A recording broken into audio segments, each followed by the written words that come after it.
most important topic regarding your Java, right, which is a collection API, right, or we can say that collection framework also, right. उसको framework भी बोला जाता है और उसको API भी हम कहते हैं, right. अब क्वेश्चन ये है कि why we want to learn the collection, right.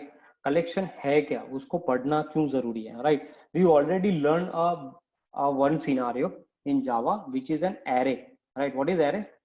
Array क्या होता है?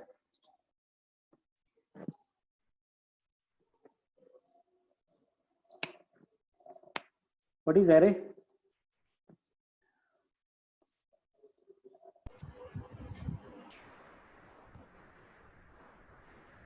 Sir array means order sequence और arrangement किया जाता है ना वो डेटा को, उसको array बोलते हैं. Collection of similar type of data. हाँ, data.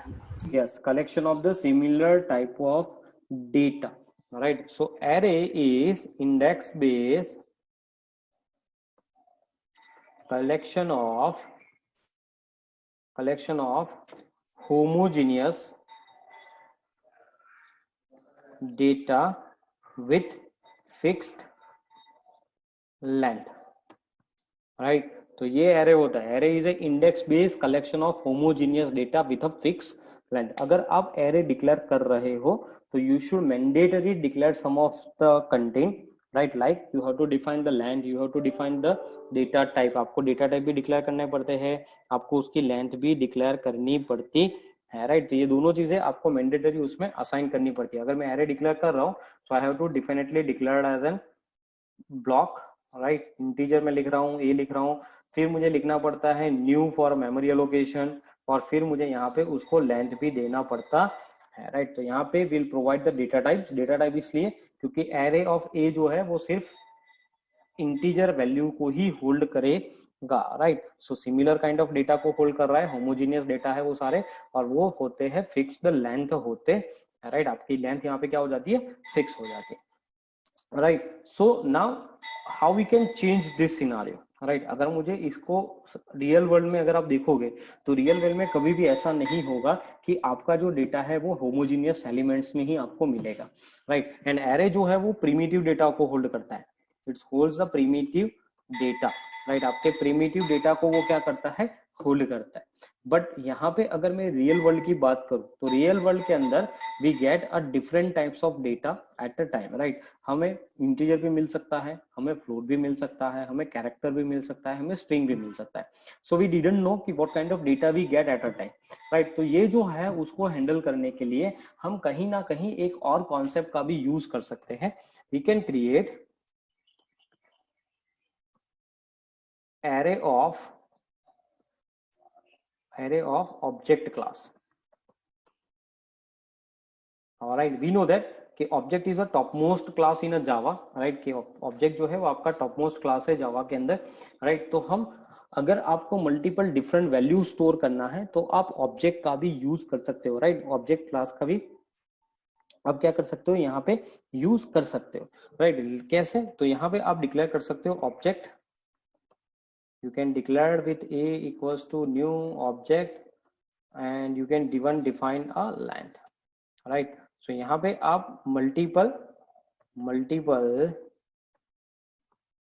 different values hold कर सकते हो, alright. But again the limitation is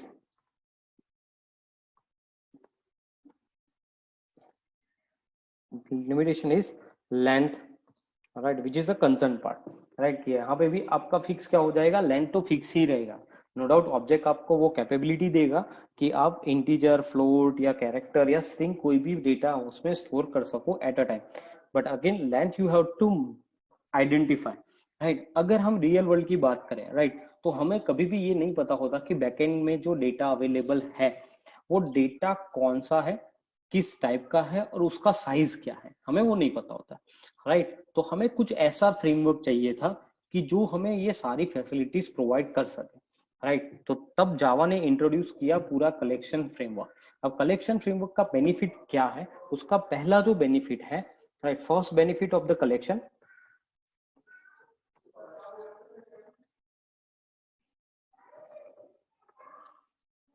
First benefit of the collection framework is it holds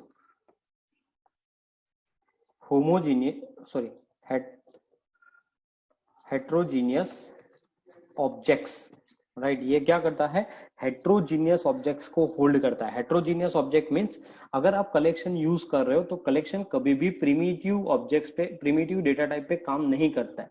यहाँ पर अगर आपको डेटा स्टोर करना है तो you should compulsory use a object, right. Compulsory आपको क्लासेस यूज करने हैं। अगर मुझे इंटीजर स्टोर करना है तो I have to compulsory use integer. अगर मुझे फ्लोट यूज करना है तो मैं यूज करूंगा फ्लोट, राइट। अगर मैं यूज करना है डबल तो मैं करूंगा डबल। अगर बुलियन करना है तो बुलियन, अगर कैरेक्टर करना है तो कैरेक्टर, राइट। बट ये जो सारे हैं वो आपके हेट्रोजीनियस ऑब्जेक्ट्स है, ये प्रिमिटिव डेटा टाइप्स नहीं है, राइट। सेकंड जो थिंग्स है जो कलेक्शन को बेटर बनाती है वो है collection is most of the collection class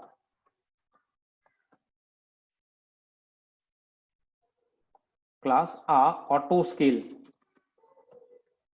right. Auto scale means we don't require to define the length, right. हमें लेंथ डिक्लेयर करने की जरूरत नहीं है।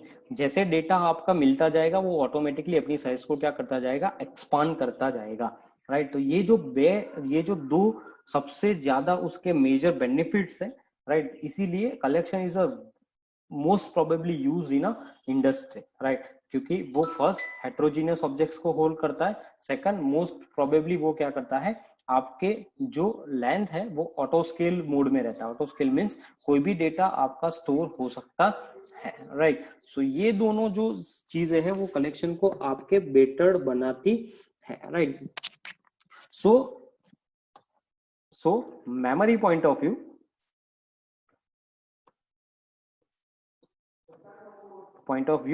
collection is highly recommended, right. Memory point of view collection जो है वो highly recommended है, राइट। सेकंड थिंग, अगर आप परफॉर्मेंस पॉइंट ऑफ व्यू पे जा रहे हो, राइट। अगर आपको परफॉर्मेंस पॉइंट ऑफ व्यू पे जाना है, performance point of view collection is not recommended.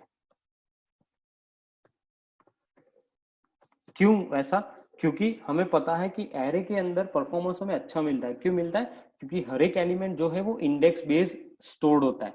अगर सारे एलिमेंट इंडेक्स बेस्ड स्टोर हो रहे हैं तो हम उसको इजीली रिट्रीव कर सकते हैं, हम उसको इजीली आइडेंटिफाई कर सकते हैं, राइट। सो वो सारी चीजें आप इजीली परफॉर्म कर सकते हैं। सो वही चीज यहाँ पे कलेक्शन है, तो मल्टीपल डेटा हो गए, मल्टीपल लोकेशन पे अवेलेबल होंगे, उसके बहुत सारे क्लासेस है, वो सारे क्लासेस का खुद एक डेटा स्ट्रक्चर होता है। तो यहाँ पे परफॉर्मेंस वाइज जो कलेक्शन है वो not up to the mark है, राइट। सो ये भी एक ये इसका ड्रॉबैक है। बट हाँ, उसमें हम थोड़े बहुत क्लासेस ऐसे भी है जो performance point of view array को भी बीट करते हैं, राइट। हम देखेंगे आगे कि वो कौन कौन से क्लासेस है, राइट। सो ये एक चीज और थी, राइट। सो ये सारे उसके बेनिफिट्स है कलेक्शन के, कि it's holds your heterogeneous objects, most probably collection are auto scales, memory point of view views collection is highly recommended, but performance point of view collection is not recommended, right। आपका collection जो है वो recommendation पे नहीं आ रहा है।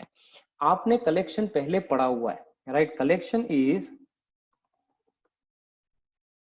is already part of C++ language, right. आप C++ के अंदर पहले कलेक्शन पढ़ चुके हैं, राइट। अगर मैं सिर्फ कलेक्शन की बात करूं, सो collection is one of the interface in Java, but same in C++, right। in C++ there is a container over there, right। C++ के अंदर वहां पे कंटेनर करके एक हेडर फाइल आती थी, जो हेडर फाइल आपके कलेक्शन के जैसा ही काम करती थी, राइट। और यहाँ पे जो पूरा कलेक्शन फ्रेमवर्क है, राइट, वो कलेक्शन फ्रेमवर्क जैसा ही C++ के अंदर एक और चीज आती थी STL। पता है आपको STL, नाम सुना है ये,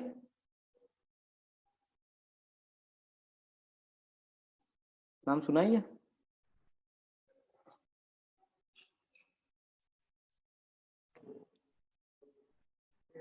तो वो नहीं सुना कि चले गए सब?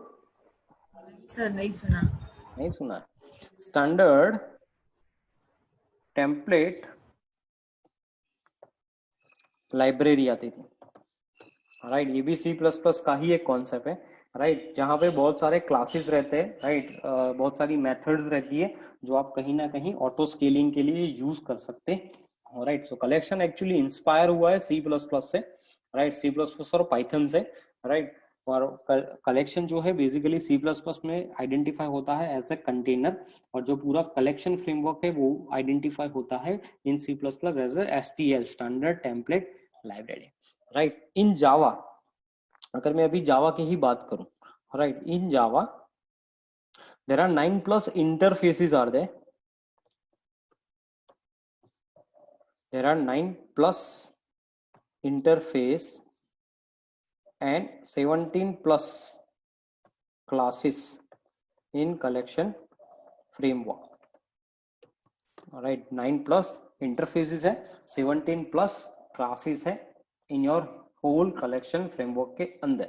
अभी भी Java community are going to add some more classes inside your collection framework. अभी भी उस पे वो बहुत सारा काम कर रहे हैं, वो बहुत नए नए क्लासेस उसके अंदर ऐड करते जा रहे हैं as per the industry requirement, right. So ये भी एक है। तो मैं आज हम पहले डिस्कस करेंगे पूरा एक ट्री में आपके सामने बनाऊंगा, राइट, जो कलेक्शन का ही एक पार्ट है, राइट। कलेक्शन एक्चुअली जो कलेक्शन फ्रेमवर्क है, collection framework is divided into two interface. The first one is collection itself and second one is map, right। तो दो यहाँ पे इंटरफेस है, एक कलेक्शन खुद एक इंटरफेस है और दूसरा है मैप। हम पहले बात करेंगे कलेक्शन इंटरफेस की, उसके बाद हम जाएंगे मैप इंटरफेस के पास जाएंगे, राइट। सो कलेक्शन इंटरफेस जो है वो सबसे इंपॉर्टेंट, सबसे IMP इंटरफेस है आपका, और उसके बाद हम डिक्लेयर करेंगे हमारे मैप इंटरफेस को, राइट। क्लियर यहाँ तक? यहाँ तक क्लियर? यस। ओके। आपका जो होल कलेक्शन है, collection framework is introduced in 1.2 version, right. Java के 1.2 वर्जन के अंदर पूरा कलेक्शन फ्रेमवर्क इंट्रोड्यूस किया गया था, राइट। सो अब मैं पूरी ट्री बनाने वाला हूं, आप भी मेरे साथ ट्री बनाना है तो आप बना लेना गाइस। एक और चीज मुझे आपको बतानी थी, right. The higher authority take the decision, we are not providing any recording to you now onwards, right. तो मैं अभी कोई रिकॉर्डिंग आपको भेजूंगा नहीं, आपको यही पढ़ना है, राइट, और आपको यही समझना है, कोई रिकॉर्डिंग आपको आपसे नहीं मिलेगा, राइट। तो अगर आपको, हमें ये जो डॉक फाइल है जो मैं मेंटेन कर रहा हूँ, मैं वो आपको आपके साथ शेयर करता जाऊंगा, जो प्रैक्टिकल हम बनाते हैं वो मैं आपके साथ शेयर करता जाऊंगा, but we are not providing any recording to you guys, okay. किसी भी बैच में नहीं मिलेगा अभी रिकॉर्डिंग, क्लियर। सो वो एक मुझे बताना था आपको। Now what I do, I just created one tree, right, जो कलेक्शन को ही पूरा रिप्रेजेंट करती है, और उसके बाद हम एक एक इंटरफेस, एक एक क्लास को पकड़ेंगे और उसके बाद हम उसको डीपली एनालाइज करेंगे, राइट। अगर आपको कलेक्शन में कुछ भी समझ में ना आए, प्लीज मुझे पूछ लेना, ये बहुत इंपॉर्टेंट है with respect to your interview, with respect to your advance technology, right. So collection सब जगह पे यूज होने वाला है। अगर आपको इसमें कोई भी टॉपिक ऐसा लगे कि सर मुझे ये समझ में नहीं आ रहा है कैसे काम कर रहा है, तो बेझिझक मुझे पूछ लेना, क्योंकि ये सबसे इंपॉर्टेंट पार्ट है जावा का, ये हार्ट, राइट। तो ये नहीं आया तो कुछ नहीं आया, राइट। आगे का मुझे कुछ चाहिए नहीं, ना ही मुझे इंटरफेस चाहिए, ना पैकेज चाहिए, ना एक्सेप्शन लिंक, वो सब इजी है, वो कर लोगे आप। बट कलेक्शन में अगर नहीं समझ में आया किस क्लास की क्या प्रॉपर्टीज है, क्यों यूज होता है, ये सब कुछ जो समझ में नहीं आया, तो आप आगे कुछ नहीं कर पाओगे, राइट। तो मेक श्योर कि आप, मैं जो भी पढ़ा रहा हूँ आप एक बार ध्यान से उसको सुने। अगर आपको उसमें से कुछ भी नहीं समझ में आ रहा है, आप मुझे 2 बार पूछ लेना, मैं आपको समझा दूंगा, क्लियर। सो